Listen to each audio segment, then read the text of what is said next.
অনুষ্ঠানের প্রধান আকর্ষণ আমাদের প্রধান অতিথি জনাব ডাক্তার দেওয়ান মোহাম্মদ সালাউদ্দিন বাবু স্যারের কাছ থেকে তার মূল্যবান বক্তব্যটি শোনার জন্য স্যারকে অনুরোধ করছি।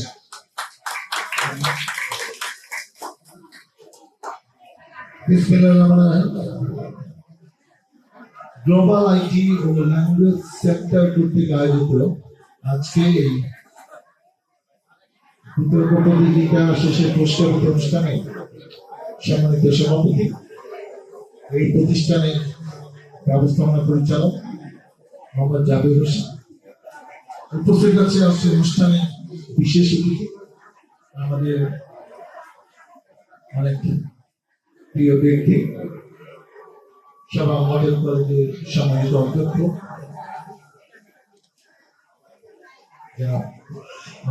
হোসেন, আমার একজন কাছের মানুষ, আজকে অনুষ্ঠানের প্রধান ওবায়দুর রহমান নবী, সম্মানিত বিচারক মন্ডলী, আজকে যারা বিতর্ক প্রতিযোগিতায় অংশগ্রহণ করলেন, আয়োজক বৃন্দ, সুধী মন্ডলী, আসসালামু আলাইকুম। আমার সত্যি খুব ভালো লেগেছে, বিশেষ করে আজকের যে topic student politics should be continued or not.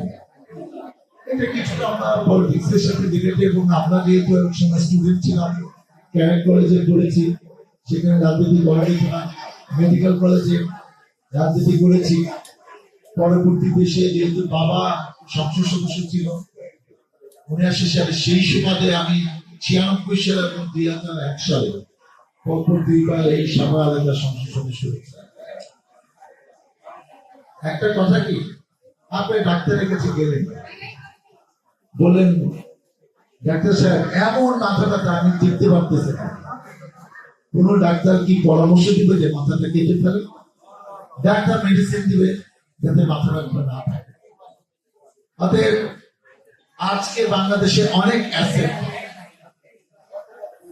যাতে হয়েছে রাজনৈতিক অঙ্গনে, ছাত্র রাজনীতির ফসল, মুজাহিদ ইসলাম সেলিম, সুলতান মোহাম্মদ মনসুর, রাশেদ খান মেনন, এই যে মান্না, আব্দুল জামান, আমানুল্লাহ আমান, এই যে নুরুল্লাহ নুরু, এই যে সাদিক খান, যারা হয়েছে ডাকসু নির্বাচনে ভিপি হয়ে, এদের বেশিরভাগই জাতীয় রাজনীতির কন্ট্রিবিউশন আছে।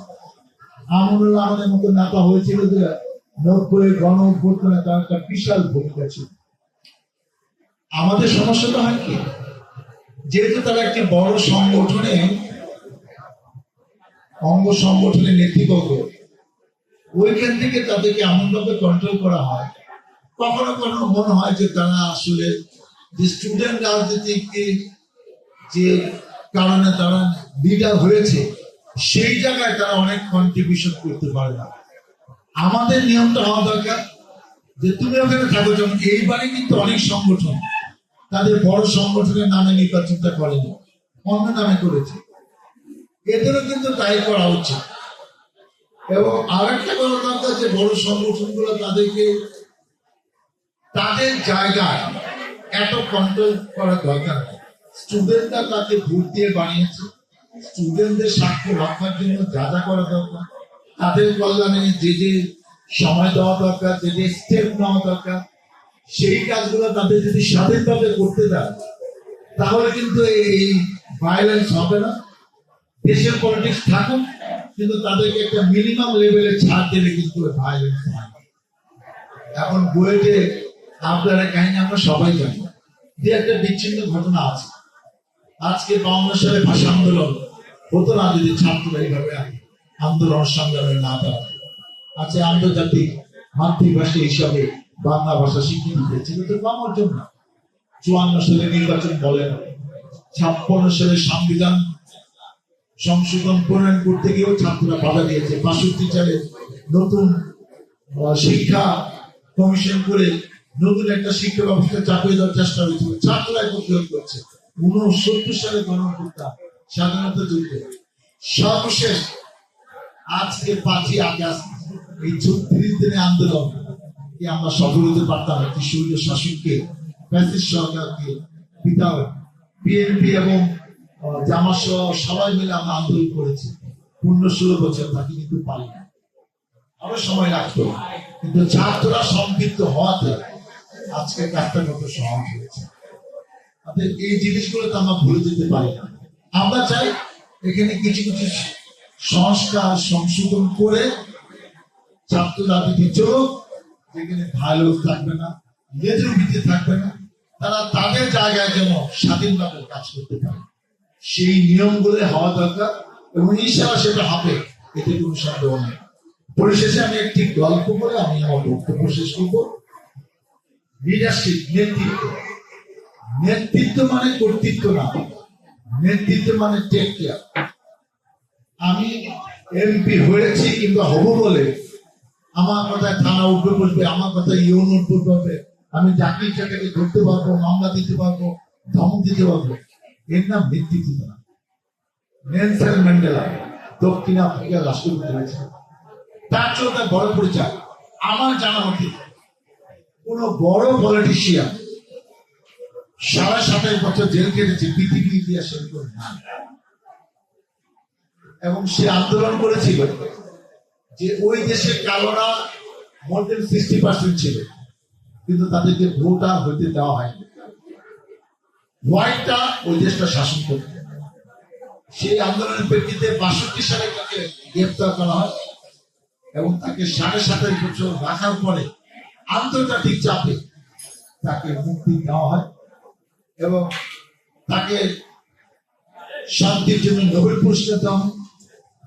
এবং তারপর সব নিয়ম কানুন ঠিক করে 94 সে রাষ্ট্রপতি নির্বাচন করে এবং 5 বছরের জন্য সে রাষ্ট্রপতি হয়। এরপরও তাকে অনুরোধ করা হয়েছে, রাষ্ট্রপতি হয়নি এবং সে সম্ভবত 95 বছর জীবিত থেকে মারা গেছে। আমার গল্পটা এখন শুরু। উনি রাষ্ট্রপতি হওয়ার পরে ওনার সিভিল ড্রেসে কিছু সিকিউরিটি নিয়ে বিভিন্ন জায়গায়, বিভিন্ন অফিসে, রেস্টুরেন্টে, ব্যবসা প্রতিষ্ঠানে ঘুরে দেখতেন দেশের অবস্থা কেমন চলছে। আমাদের সে অনেক আগে ইসলামিক যুগে আমাদের গলিপাড়া যেরকম করেছে, রাতের অন্ধকারে ঘুরে দেখতেন খেতে পারছে কি খেতে পারছে না, কার কি সমস্যা। এরকম একটা গলিতে একটা রেস্টুরেন্ট, সে 3-4 জন সিভিল সিকিউরিটি, যাদের কোমরে পিস্তল আছে, তাদেরকে নিয়ে একটা ছোট্ট গাড়ি নিয়ে একটা রেস্টুরেন্টে বসে ম্যানেজারকে জিজ্ঞেস করছে ব্যবসা তোমাদের কেমন, মালিককে উনি কি আছে কিনা, এখন উনি নাই, ঠিক আছে আমাদের একটু খাবার দাও, তোমাদের কি কি খাবার আছে। উনি কয়েকটা খাবার অর্ডার দিলেন, 4 জন নিরাপত্তা রক্ষী নিয়ে। উনি দূরে দেখতে পারলেন একজন লোক চা খাচ্ছে, তখন বাজে হয়তো 12:30। তার সিকিউরিটি লোককে বললেন যে ওই লোকটাকে বলো আমার কথা, এখানে আমার টেবিলে আমার সাথে সে লাঞ্চ করবে।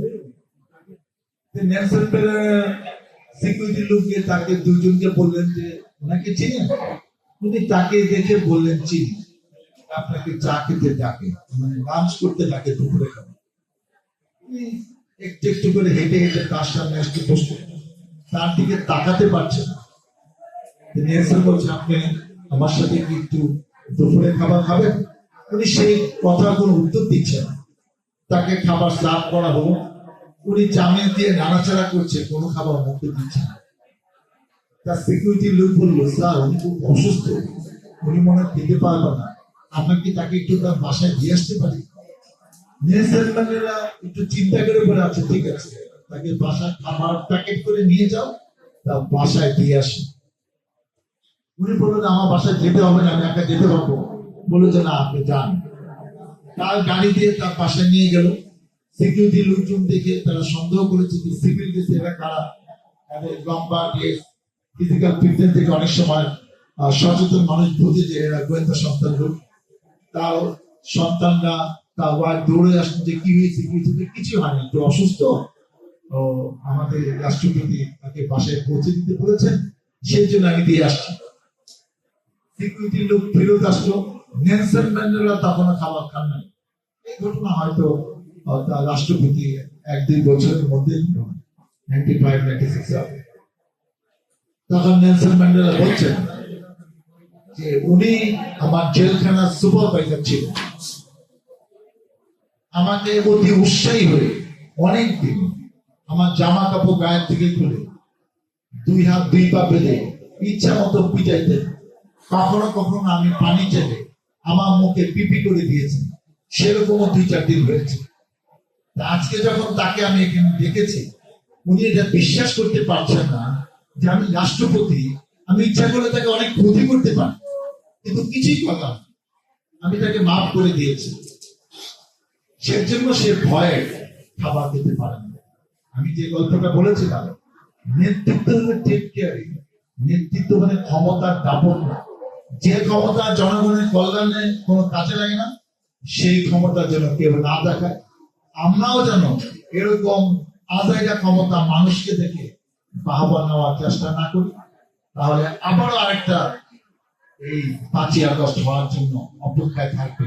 কারণ এই ছাত্ররা এরকম ক্ষমতা কোনোদিন বাংলাদেশিতে কোন প্রতিষ্ঠানে কোন এলাকার এই বাংলা মাটিতে দেখতে চায় না। আজকে এক কথায় যে ডিবেট আমরা দেখলাম, the spirited speaker versus team background, আমি 14 ভাষা বলি, আমার কাছে আনএক্সপেক্টেড। আমি ভালো তার্কিক ছিলাম না স্টুডেন্ট লেভেলে, কিন্তু বিতর্ক প্রতিযোগিতা দেখেছি 3 জন করে। আজকে প্যাটার্নটা একটু ভিন্ন। 6 জন একসাথে বললেন, তারা 6 জন বললেন, আবার বস তাদের আলোচনা চললো। এটা খারাপ লাগে না, নতুন একটা জিনিস, এটা কন্টিনিউ ভালো। এবং এরকম একটা প্রতিযোগিতা যদি পুরো উপজেলার মধ্যে যদি হয়, সেটাও খারাপ হবে না। আমি যাদেরকে বলবো এটার ব্যাপারে একটা উদ্যোগ না হোক, ইংলিশে প্রতিযোগিতা প্রত্যেকটা প্রতিষ্ঠান ভিত্তিক হোক। এখানে যদি সহযোগিতা করতে হয় নানা রকম, আমি তোমার পাশে আছি, ইনশাআল্লাহ সহযোগিতা করবো। সবাইকে অনেক শুভেচ্ছা জানাই। আগামী দিন এরকম ভালো ভালো কাজ যেটা শিক্ষণীয়, যাতে আমাদের আগামী দিনের জন্য ভবিষ্যৎ, তারাও যেন ভবিষ্যতে একটা অ্যাসেট, স্কুলের মতো অ্যাসেট হতে পারে, এটি আমার প্রত্যাশা। ভালো থাকো, আল্লাহ হাফেজ। ধন্যবাদ স্যারকে তার মূল্যবান বক্তব্য প্রদান করার জন্য। আমার একটা ইচ্ছা আছে, এই যে 20 জন যারা ডিবেটার, আমার নিজের লেখা, আমি ছোটখাটো লেখক, আমার 16টা বই প্রকাশিত আছে। দেওয়ান সালাউদ্দিন বাবু নামে আমার আত্মজীবনী, আমার ভ্রমণ কাহিনী, আমি 3 বার জেল কেটেছি, আমার নামে 53টি মামলা, সেই সব কাহিনী আমার ওখানে আছে। আমি কোন এক ফাঁকে ওই বইগুলো দিয়ে দেবো এই পুরস্কারের সাথে, ঠিক আছে? এবং বিচারকও দিব, প্লিজ।